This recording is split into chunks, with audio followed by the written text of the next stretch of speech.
The bitter winter wind cut across the dusty auction yard like a knife, but it wasn't the cold that made Katherine O'Sullivan tremble. Standing in the wooden pen with 5 other women, her wrists raw from rope burns, she kept her eyes fixed on the ground as the auctioneer's voice boomed across the crowd of jeering men.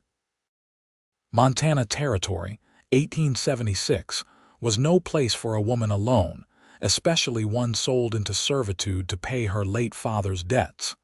Next up, this fine Irish filly. 22 years old, strong back, good teeth. Educated too, can read and write, starting bid at $50. The auctioneer's voice cracked through the air like a whip. Katherine's shoulders hunched forward as she felt dozens of eyes crawling over her worn calico dress. 3 weeks ago, she'd been teaching in a Boston schoolhouse. Now she stood on an auction block in a mining town, being sold to the highest bidder like livestock. 75, shouted a gruff voice from the back. 80 from the gentleman with the yellow beard, countered the auctioneer. $100, called a slurred voice that made Katherine's skin crawl. She glanced up briefly, enough to see a corpulent man with liquor-stained clothes eyeing her like a piece of meat. $150, came another voice, causing a murmur through the crowd. Katherine risked another glance and saw a lean figure leaning against a hitching post at the edge of the gathering. He wore a dusty black hat pulled low, obscuring his face, but something in his posture seemed different from the other men, less predatory, more watchful. $200, the drunk man countered, eliciting whistles from the crowd. $250, the stranger by the post responded without hesitation. The bidding escalated rapidly, and Katherine's heart raced with each increase. Her fate hung in the balance between a drunkard who could barely stand and a mysterious stranger whose intentions remained unknown. $500, the drunk shouted, swaying on his feet. A hush fell over the crowd. 500 was an exorbitant sum, more than most miners made in months. Katherine closed her eyes, resigned to her fate, when a clear voice cut through the silence. $1,000. Gasps rippled through the onlookers as the stranger stepped forward, removing his hat. Katherine caught her first clear glimpse of him, tall and broad-shouldered with sun-bronzed skin and eyes the color of a summer sky.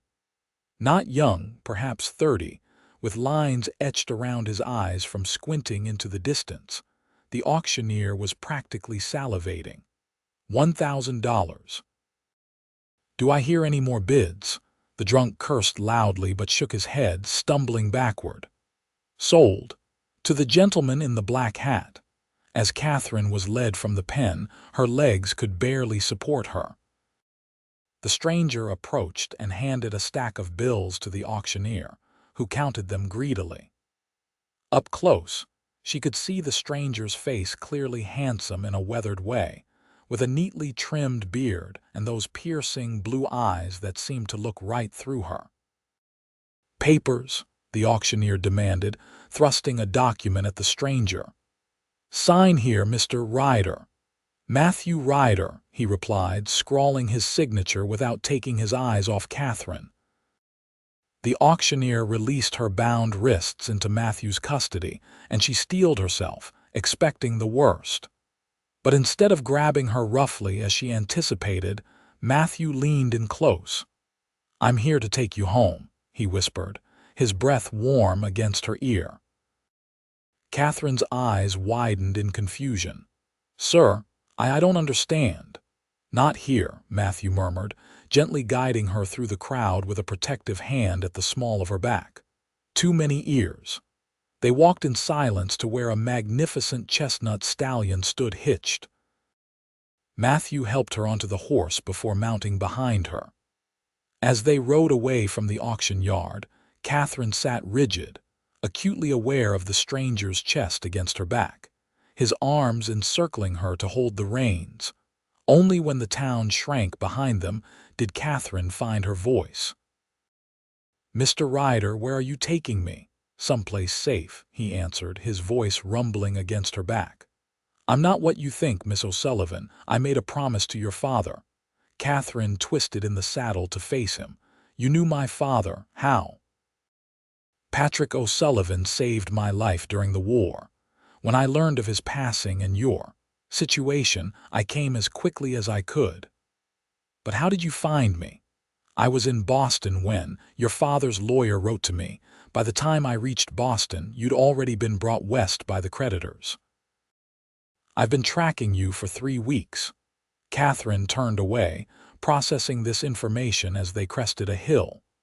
Below them stretched a green valley, nestled between pine-covered mountains.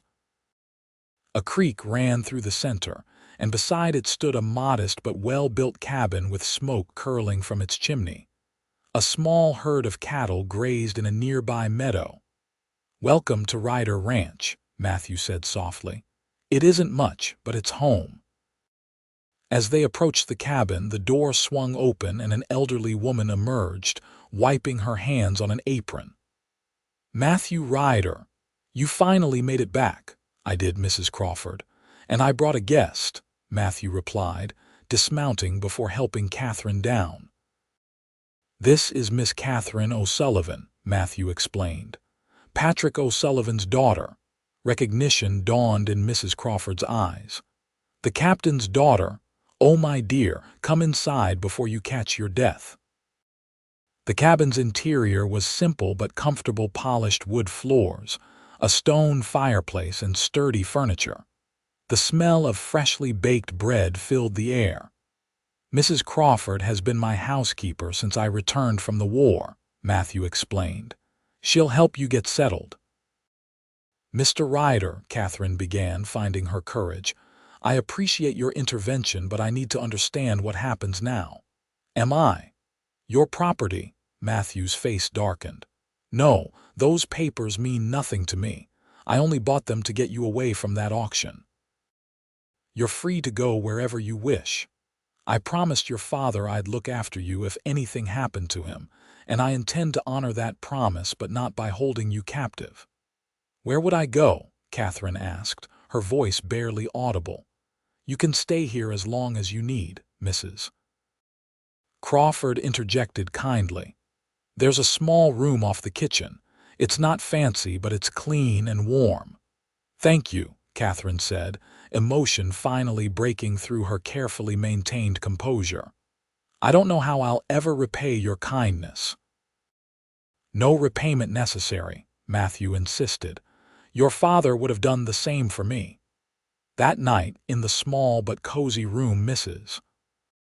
Crawford had prepared, Katherine sat on the edge of the bed and finally allowed herself to weep for her father, for the life she'd lost, and for the unexpected kindness of strangers in a harsh land. Morning came with the scent of coffee and bacon. Katherine found fresh clothes laid out, simple but clean garments that must have belonged to Mrs. Crawford in her younger days. After dressing, she ventured into the kitchen where the housekeeper stood at the stove. "Good morning, dear. Sleep well." "Better than I expected," Katherine admitted. "Where is Mr. Ryder?" "Already out with the cattle. That man rises before the birds." Mrs. Crawford placed a steaming plate before her. "Eat up. You need your strength." As Katherine ate, Mrs. Crawford filled the silence with stories about the ranch and Matthew's determination to build something from nothing after returning from war. "Your father was his commanding officer, you know. Saved Matthew during Gettysburg when their unit was surrounded. Matthew was shot twice, and the captain carried him to safety." Katherine absorbed this information, picturing her scholarly father as the brave officer Mrs. Crawford described. The father she knew had been a professor of literature, not a war hero. "Matthew came west afterward, bought this land cheap from the railroad. Been building it up ever since, all alone except for old Mrs. Crawford and a few hired hands during busy seasons." "He never married?" Katherine asked before she could stop herself. Mrs. Crawford's eyes twinkled. No, though not for lack of interest from the ladies in town. He's been too focused on this place. She paused, and perhaps waiting for something or someone. Katherine busied herself with her breakfast, unsure how to respond. After eating, she insisted on helping with chores. Mrs. Crawford reluctantly agreed, assigning her to gathering eggs and feeding the chickens. The simple tasks felt freeing after weeks of confinement. Around midday, Matthew returned, leading his horse to the stable. Katherine watched from the chicken coop as he moved with easy grace, speaking softly to the animal as he removed its saddle. When she approached the stable, Matthew looked up, surprise flickering across his face. "Miss O'Sullivan, you look less like something the cat dragged in." She offered with a hesitant smile. He laughed, and the sound transformed his serious face. "I was going to say rested, but your description works too. Mr. Ryder, I wanted to thank you properly. What you did yesterday was extraordinary." "Matthew," he corrected. "And it was nothing your father wouldn't have done." "Tell me about him," Katherine requested. "The soldier. I only knew the professor." Matthew leaned against the stable wall. "Captain O'Sullivan was the finest officer I ever served under, fair, brave, and smart. He led from the front, never asking his men to do anything he wouldn't do himself." "That sounds like him," Katherine said softly. "Always principled." "He spoke of you often," Matthew continued. "His brilliant daughter who would change the world. He carried your letters everywhere." Tears threatened, and Katherine blinked them away. "I wish I'd known what happened to him after Mother died. He changed, became withdrawn, started gambling." "War changes men," Matthew said simply. "Some wounds don't bleed but cut the deepest." They stood in companionable silence until Mrs. Crawford called them for lunch. The afternoon passed with Katherine helping around the cabin while Matthew tended to ranch work. By evening, an easy routine had established itself. Days turned into weeks. Katherine found purpose in helping Mrs. Crawford, learning to cook Western-style meals and keeping the cabin in order. She began to explore the ranch, finding a quiet spot by the creek where she could read books from Matthew's modest library. Matthew remained respectful and distant, though Katherine often caught him watching her with an expression she couldn't decipher. They shared meals and occasional conversations, learning each other's stories piece by piece. One evening, as they sat by the fireplace while Mrs. Crawford knitted, Matthew cleared his throat. "Miss O'Sullivan, Katherine," she corrected with a small smile. "If I'm to call you Matthew, it's only fair." He nodded. "Katherine, I was thinking you might like to visit town tomorrow. There's a small school there that needs a teacher." Katherine's heart quickened. "Are you offering me a way to leave?" "I'm offering you a choice," Matthew clarified. "You're not a prisoner here. If teaching would make you happy, the position is yours. The children need education and you have the skills." "I would like that," Katherine admitted.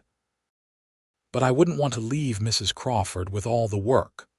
"I can manage," the elderly woman interjected without looking up from her knitting. "Done it for years before you arrived." The next day, Matthew and Katherine rode into the small settlement of Pine Creek. Unlike the rough mining town where the auction had taken place, Pine Creek was a proper community with a church, general store, and schoolhouse. Matthew introduced Katherine to the town council, who were delighted to find a qualified teacher. Arrangements were made for her to begin the following Monday, with lodging provided in a small room attached to the schoolhouse. "You don't have to stay in town," Matthew said as they rode back to the ranch. "I can bring you each morning and take you home in the evenings." Home. The word stirred something in Katherine's chest. That would be ideal if it's not too much trouble. No trouble at all. Katherine began teaching the following week. The schoolhouse had 15 students ranging from 6 to 16 years old. After initial skepticism, the children warmed to their new teacher. especially when she introduced them to poetry and history beyond the limited scope of their previous education. Each morning, Matthew would ride her to town before attending to his ranch work. Each evening, he would appear at the schoolhouse door, hat in hand, to escort her home. Sometimes they would stop at the general store for supplies, and Katherine noticed how the townspeople treated Matthew with respect tinged with curiosity. "They wonder about us," she commented one evening as they rode home. "People always talk," Matthew replied, "especially when a bachelor brings home a beautiful woman." The compliment hung in the air between them, and Katherine felt heat rise to her cheeks. Spring arrived, bringing wildflowers to the valley and new calves to Matthew's growing herd. Katherine found herself increasingly drawn to the rancher who had rescued her. His quiet strength, unwavering integrity, and occasional flashes of dry humor fascinated her. One Saturday, Matthew suggested a picnic by the creek. They rode to a spot where the water pooled into a clear swimming hole surrounded by cottonwoods. Mrs. Crawford had packed a basket with fried chicken, biscuits, and apple pie. As they ate, Katherine gathered her courage. "Matthew, there's something I need to ask you." He looked up, sunlight filtering through the leaves dappling his face. "Anything? Why did you really come for me? Was it truly just a promise to my father?" Matthew set down his plate, considering his words carefully. "Your father made me promise to look after you if anything happened to him. That's true, but there's more to it." He reached into his shirt pocket and withdrew a folded piece of paper, handing it to Katherine. She unfolded it to find a sketch of a young woman with her face, sitting by a window with a book in her lap. "Your father drew that. Said it was his favorite image of you, studying by the window in your Boston home. He showed it to me when I was recovering from my wounds." Katherine traced the lines of the drawing with trembling fingers. "I remember this day.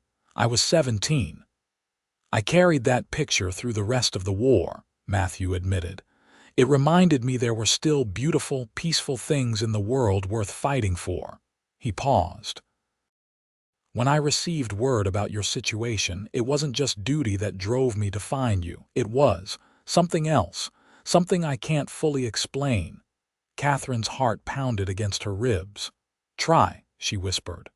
"I felt I knew you already," Matthew confessed. "From your father's stories and this picture. I'd created this image in my mind of who you were: brave, intelligent, kind. When I found you at that auction, shaking but still standing tall, I knew the real Katherine O'Sullivan outshined even the one I'd imagined." He looked away, suddenly self-conscious. "I'm not good with words, that's your territory." Katherine reached across the blanket and touched his hand. "Some things don't need words."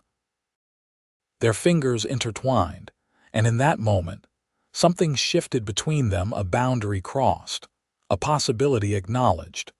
The peaceful routine was shattered 3 weeks later when Katherine was teaching arithmetic to her youngest students. The door burst open, and a man staggered in the same drunk who had bid against Matthew at the auction. "There you are, girlie," he slurred, pointing a dirty finger at Katherine. "Thought you could hide from Jeb Turner." The children huddled together fearfully as Katherine stood her ground. "Mr. Turner, you're disrupting my class. Please leave immediately." "Not without what's mine," Turner growled. "That cowboy cheated me. I had the winning bid till he threw his money around." "Mr. Ryder paid fairly," Katherine argued, positioning herself between Turner and the children. "Please go."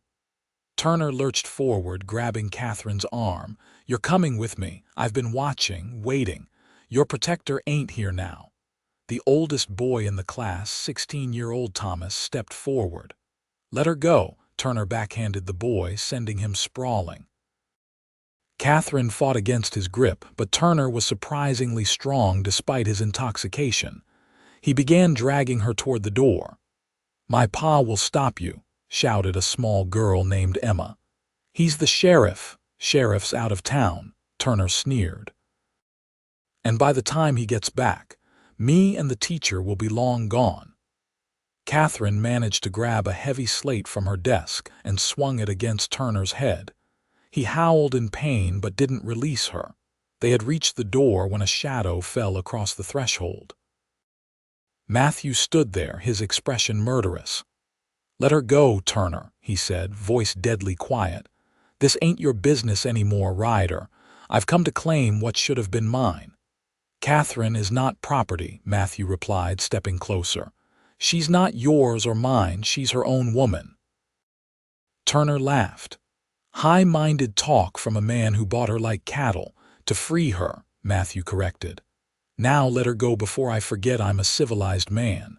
Turner pulled a knife from his belt, holding it to Katherine's throat. "Back away or she bleeds." The children whimpered and Katherine held perfectly still, feeling the cold metal against her skin. Matthew's eyes locked with hers and she read the silent message, "Trust me." "All right, Turner," Matthew said, raising his hands. "You win.